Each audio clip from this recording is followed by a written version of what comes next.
Welcome to episode 2 of Nothing Permanent. This is Kunal Chathal. So, I have a confession to make. Today's episode is going to be a selfish one. I generally intend on having conversations with my friends on here, but today I'll be subjecting all of you to a monologue. Something happened to me recently, and I feel unable to resist the urge to share my story. A few weeks ago, I became a citizen of the United States at last. It is impossible to convey the staggering, blindingly overwhelming weight of what I just uttered. After a little under 15 years of being in this country, I am now finally a citizen. It's been a long, difficult, devastating journey. And to even attempt to use words, measly, miserably insufficient words, to describe my nauseating, endless immigration saga seems laughably pathetic. But at the moment, words are all I have. So here we go. I was born in the United Arab Emirates, or the UAE, to Indian parents. I spent 18 years of my life in the UAE.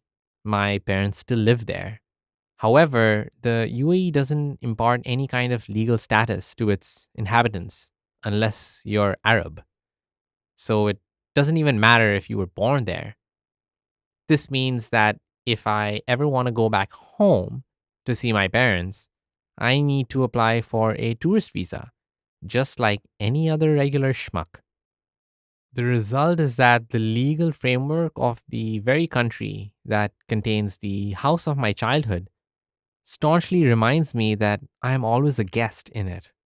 So I'm already off to a dicey start with this fractured sense of identity. I inherited my parents' citizenship, and with that, unfortunately, the bane of my existence, an Indian passport. The problem with the Indian passport is that the restriction it places on your mobility in the world is just astonishing. You pretty much have to apply for a visa anywhere in the world you want to visit. There's an entire section of the population that is just blissfully ignorant to the world of mind numbing agitation and trepidation involved in the process of applying for visas. There are some people that don't even know what visas are. If you have an American or Canadian or European passport, for example, you can hop onto a plane tomorrow and whisk yourself away to wherever the fuck you want. The world is literally your goddamn oyster. If you have a passport from a less fortunate country, however, you essentially need to ask for permission. You need to go through a process that involves scrounging around desperately for appointments at consulates months in advance, filing mounds of paperwork, spending hundreds and hundreds of dollars, and going to all sorts of lengths to prove the sincerity of your intentions to travel and the legitimacy of your personal and professional history.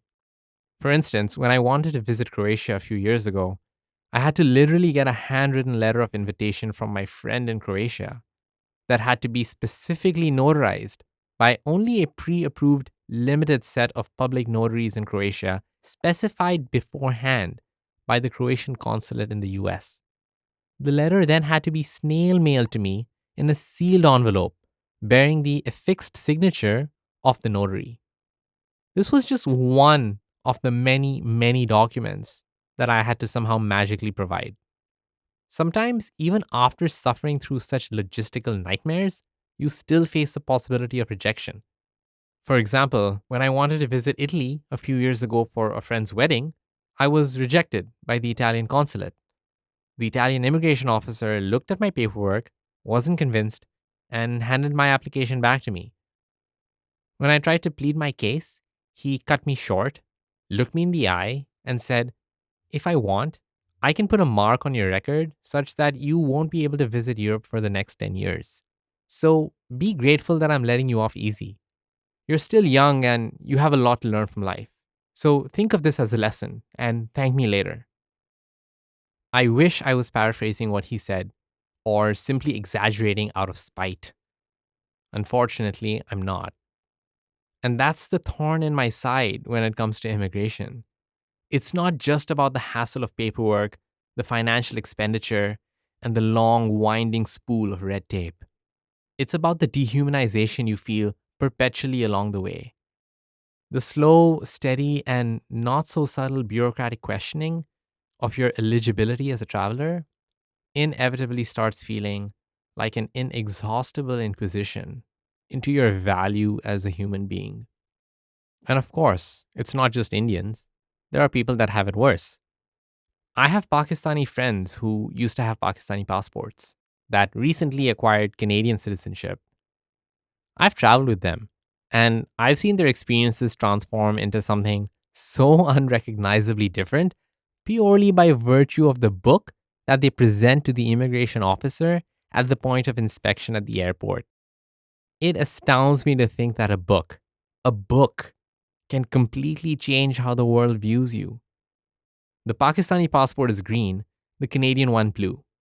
Present the green book, and you are most likely going to be profiled, not so randomly searched, troubled, and just generally put in situations of high stress and high anxiety when you travel.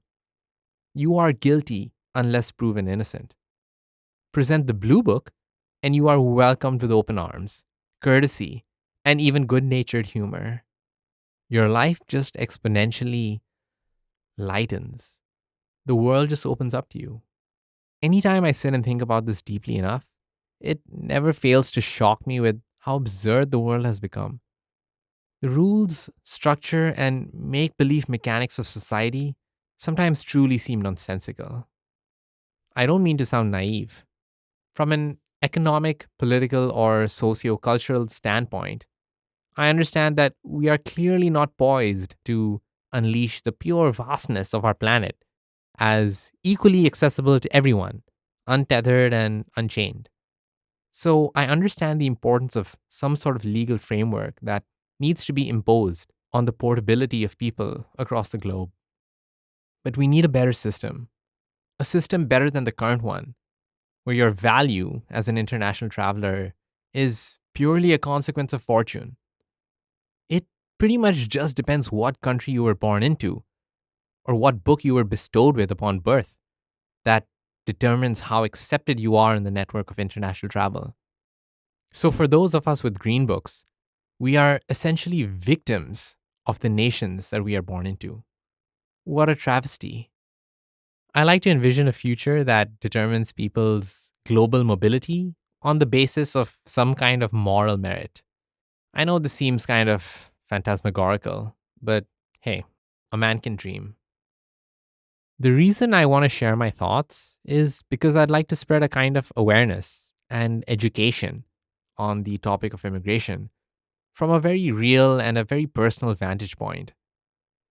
I think this can be particularly useful and is particularly relevant given the political climate today. By no means do I actually want to talk politics. People are already doing that incessantly, every minute of every hour of every day. There's nothing more that needs to be said on that. But I think it's important that people understand what immigration is and what it represents and what it means to people and how it affects their lives. I think there's this kind of face value, cosmetic projection in the media of what immigration is, that it's just about letting people into or not letting people into the country. From a bird's eye view, that's kind of true. But there's something very sterile and just easily forgettable about reading up or thinking about immigration in that way, when immigration is actually so much more. So, what is immigration? When you're an immigrant, immigration is the ever present ground beneath the feet of your mind that your identity wanders on in every waking moment. It is a constant in your life, loitering silently on the fringe of your subconscious at best, and parading disruptively, uninvited, at the forefront of your experience at worst. Immigration is not a string of isolated, singular events or emotions. It's not just about that time you felt queasy when facing a customs officer at the airport, or the reluctance and exhaustion that you endured when applying for a visa. No, immigration is the constant, tireless hum of dormant anxiety, apprehension, and precaution infused into the substrate of your mind. It is woven into the very fabric of your cultural being. It becomes a part of who you are, and it becomes a part of your identity, whether you like it or not. You don't have a choice because you are constantly reminded of it. If you wish to study, work, or travel, you are constantly reminded that special rules apply to you. Here's a quick primer into the immigration circuit for those unfamiliar with the routine. If you wish to study in the United States, you need to apply for a student visa. A crucial component of the student visa application process is the ability to prove that you're not here to stay. You intend to leave the moment your academic pursuits are over. So essentially, the system wants you to acquire knowledge and skills, but wants you out the door the moment that's done. Or, in other words, the moment you're done pouring obscene amounts of money into the system. For those that wish to stay and contribute to the economy, which is kind of a polite way of saying doing whatever they can to embark on a lifelong journey of repaying student debt, trying to find work after graduation is incredibly prohibitive. Work visas are outrageously and intentionally scarce and highly, highly sought after. The work visa application process is literally called a lottery because the demand is so high and the supply so low. And much like the lottery, most people don't win. It's a bet that most employers don't want to place on a prospective employee that needs such work authorization. And understandably so. Can you really blame an organization for not wanting to spend thousands of dollars and invest months of time, effort, and energy into a potential recruit only to have their work visa denied? As a result, most companies don't even want to interview you if you need a work visa. Only the very large, very powerful champions of the capitalist corporate landscape have the resources to sponsor your visa process, to fight your legal battles for you. And even if you're one of the lucky ones to obtain a work visa, you are then irrevocably tied to your employer. So losing your job automatically means losing your right to stay in the country. Your exit interview basically comes coupled with a free one-way ticket out of the United States. For those that manage to overcome all these hurdles, waiting for them as their reward is the notoriously convoluted, practically unending path to permanent residency, also known as getting your green card. Getting a green card is, amongst other variables, again, a function of circumstances out of your control, a major one being your country of birth. If you were born in India, for example, you are almost certainly completely fucked.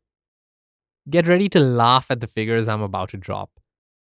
The current average wait time for an Indian national already in the EB2 category queue for a green card is 20 years. If applying today, the average wait time is 50 years, and the maximum expected wait time is around 150 years. Yes, you heard that right. Can you fucking believe that? You would literally have to wait 50 years to get your fucking green card if you applied today, based on employment as an Indian with a bachelor's degree. How surreal is this statistic?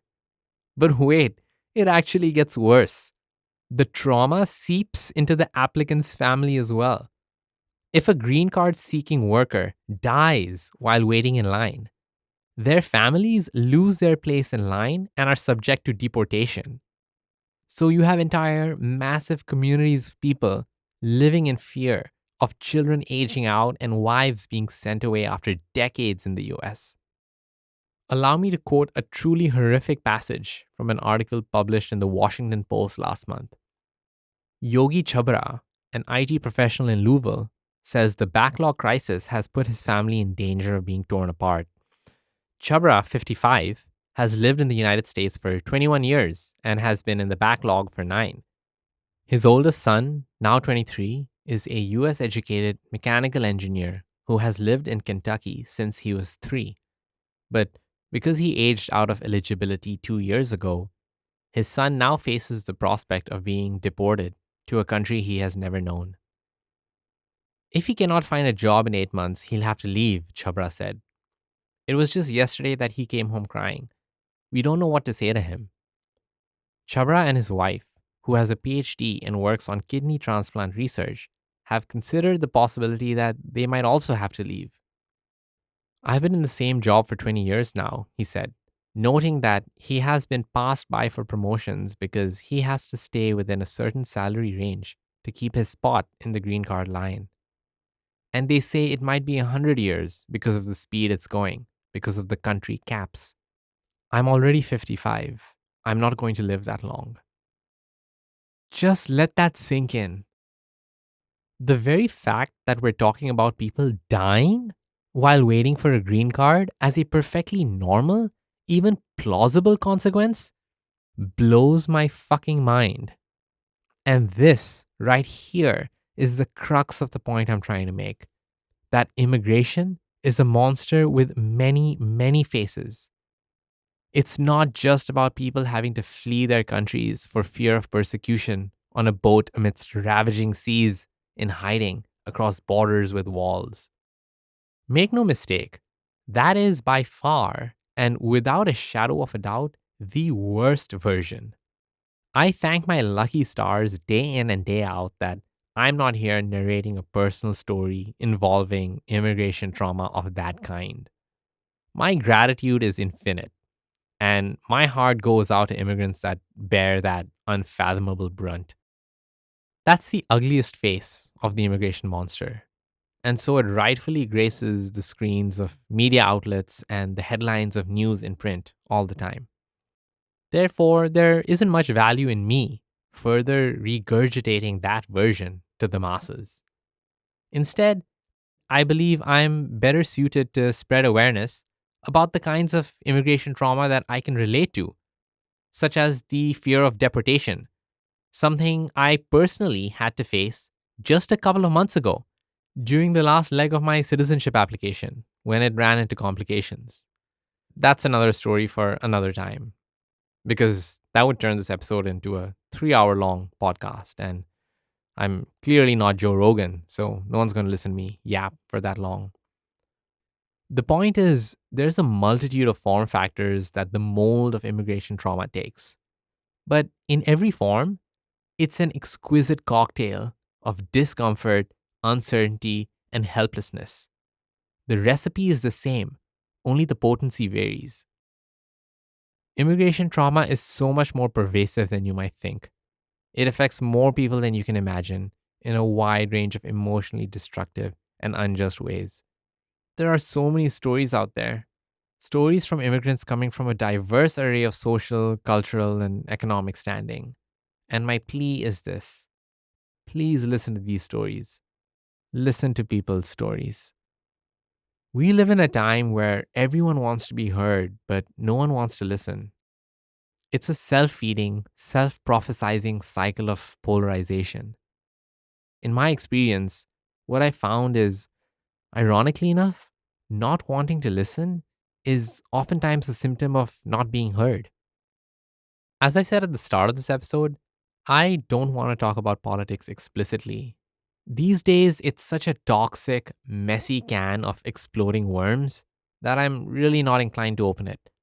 Least of all on social media, of all places, where the flames of personal opinion are so easily stoked, and where every political conversation is bemusing at best and separationist at worst. But what I do want to talk about is the concept of encouraging people to pause, to just pause. Take a moment, however brief. If you find someone who does not share the same views or same opinions as you, I'd like to suggest something radical. Simply listen to them without judgment, without indulging that reflexive rage that has come to characterize nearly all our political discourse today. Pause when you feel that instant urge to tell the other person why they're wrong, why they're part of the problem, why their understanding is flawed, and why you think they might be a horrible human being. After all, what exactly is the point of doing so? If the other person is truly horrible, no amount of conversation will help. And if the other person has even the smallest window of space in their mind that's open and receptive to change, then telling them that they're wrong and horrible is the most effective way to seal that space shut. It's literally a lose lose scenario. You essentially ensure that you create the very monster that you have sworn to defeat. You become the very thing that you are fighting against. And this statement is true regardless of what you're talking about.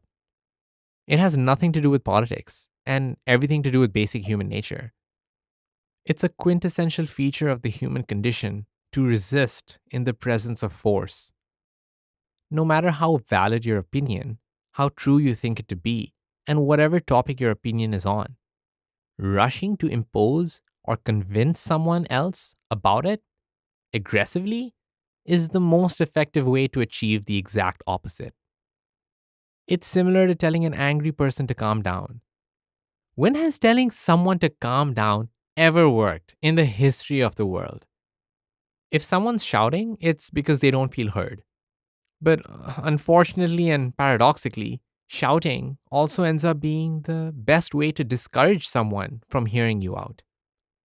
The design of the human psyche is riddled with such delicious irony. In any case, conversation is the only tool we have in our arsenal to negate division. And conversation, by its very definition, requires the continual switching of the baton between talking and listening. So one side needs to listen, else we're destined to drown in the ever loudening roars of opinion, doomed to live in a world that eventually turns deaf. I want to close this episode by offering my support to anyone that might be facing any kind of immigration related difficulty or has immigration questions of any kind. I know I cannot provide official legal advice or representation, but with all the experience that I have, I think I can at least provide some form of value, support, knowledge, or information. And I think every little bit counts. I've dealt with the tangled mess of immigration rules and processes of several countries: the United Arab Emirates, India, Canada, nearly every country in South America, Croatia, the vast majority of the Schengen area in Europe, which includes countries like Italy, France, Greece, Romania, etc., and of course, the United States. Needless to say, the international spread of my immigration knowledge and subsequent pain is ultimately also a reflection of my immense privilege to have had the opportunity to have traveled so extensively. For example, my intimate knowledge of Italian immigration is a result of my having worked there, and my knowledge of South American immigration comes from a time when I was stuck in Argentina for several months back in 2014 when I was unable to re enter the United States. Again, another story for another time. But the point is, I am exceptionally lucky. Throughout the turmoil of my immigration ups and downs, I've also always had moral support, financial stability, and good health, the most valuable resources a human being can possess. All these factors allowed me to fight my immigration battles over the past 2 decades and to persist. But not everyone has this kind of fortune. So please, if you know anyone that could use any kind of help with an immigration related matter, have them reach out to me. My newly minted American citizenship is meaningless if I don't pay it forward in the service of helping others. My American passport does not absolve my struggle, it acknowledges it. It is a symbol of my struggle. It is a symbol of the resolution of that struggle. It does not dismiss it, it celebrates it, it memorializes it. And that's what immigration is all about. That's what citizenship represents. It represents the hope and the promise that your journey can be forever ingrained and set in stone with dignity and peace. The promise that your personal journey can be remembered and worn as a badge of representation, a badge of acknowledgement, and as a badge of your own small slice of personal history. I hope you learned something about immigration today. Please keep listening to people's stories so we can all inform ourselves, educate ourselves, and induce awareness of what the real, tangible, human face of the immigration struggle looks like. Thanks for listening.